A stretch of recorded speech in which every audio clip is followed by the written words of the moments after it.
Hey, what's going on, guys? Today I'm going to show you how to make vegetable biryani. It's a delicious Indian rice dish that would include all of the basic seasonings from Indian cuisine that you would expect in a delicious, beautiful masala mix.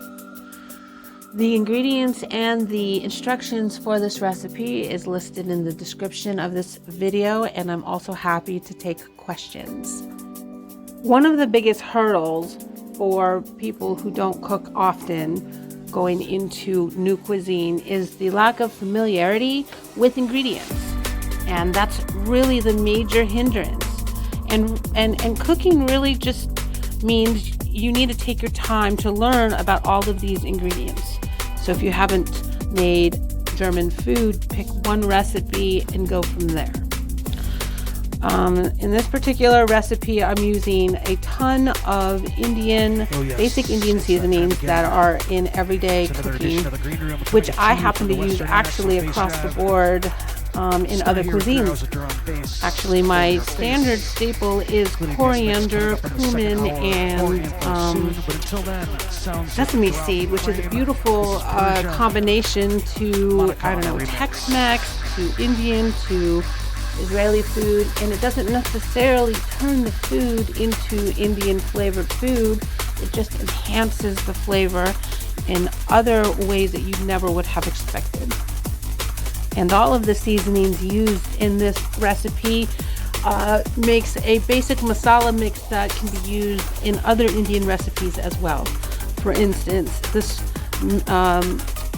majority of the seasonings in this recipe I use for what's called Bangan Kabarta, which is the Indian version of baba ganoush. So truthfully, just a switch in seasonings turns a dish from Israeli to Indian.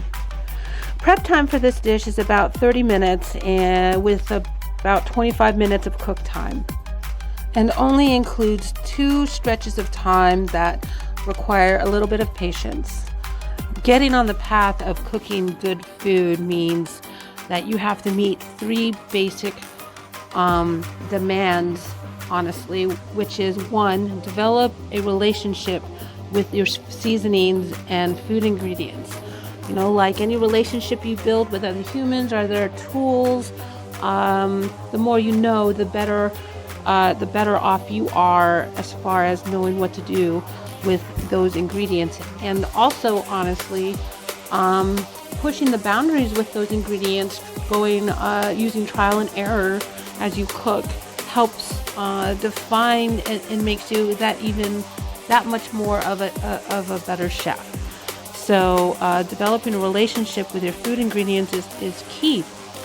Right now in the video, you see me sauteing up the onions, which leads me to the second point, which is developing a good relationship with time, and then the third is developing a good relationship with heat. For instance, these onions, it takes about the length of time to drink a cup of coffee before these onions started turning brown appropriately, and I show you in the video. You'll see my coffee mug soon, to just indicate the time that's gonna pass by. During that time, just clean your kitchen, sweep the floor, mix up your onions a little bit, and then continue on with mini tasks until 10 or 15 minutes goes by, and then those onions are cooked. Now, if you're trying to caramelize onions, that's a whole hour-long process if you're trying to do it right. And I'm cooking on medium-high heat throughout until I put the lid onto the pan and reduce it to low heat for a little bit of time. But you have to kick out fear in your mind when it comes to cooking, because you can't fear temperature. Don't fear burning. It's that burning process that actually adds flavor until the food item is absolutely burnt, and then it's just too much. But when they say sear meat, you're not searing meat to get the liquids to stay in. You're searing meat to get that level of flavor added to the dish, because that's the goal. The goal is to add layers and layers of flavor.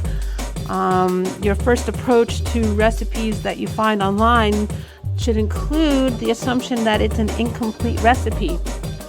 Being as thorough of a chef as possible, I try to do my research and I pull up about 5 different recipes to compare. 5 different versions of the same recipe to compare the similarities and the differences of how to make that particular dish.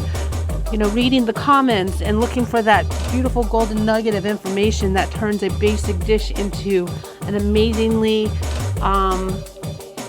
good quality, restaurant quality dish. Layers of flavor includes taking whole seasonings and toasting them and grinding them fresh so that in the end you taste that freshness. But at restaurants, I guarantee you that most of them are too busy to do that. So they depend on packaged ground seasonings, which by all accounts is good. But if you're trying to be a competitive chef, then you want to pull out all the stops and do everything you can to bring the most delicious meal to your customer's plate. Now here's another long stretch where I'm waiting for the ingredients to come to a boil before I add the rice, and then I would cook the rice accordingly. And the secret to good cooked rice really is timing. For basmati rice and for jasmine rice, after you rinse them, you would cook them in 1 3/4 cups of liquid for about 15 minutes, and then you would you would remove it from the stovetop and let it sit. And then you fluff it up after 10 minutes of sitting, and voila, you have beautiful rice. But rice is often a difficult item to cook for a lot of people, even for experienced cooks. Now you see the dish is about done, and it's beautiful. And I would compare this to a decent plate of rice-a-roni, but much, much, much, much better. This dish doesn't have meat protein, but you could certainly add it. And I served this with raita, which is yogurt mixed with seasonings and cucumber and red onion. And I served it with roti, which is a flatbread. Thank you for watching my very first recorded cook session, and check out my website, www.sypersonalchef.com. Also find me on Instagram and Facebook. In the background, you've been listening to drum and bass DJ Stunna.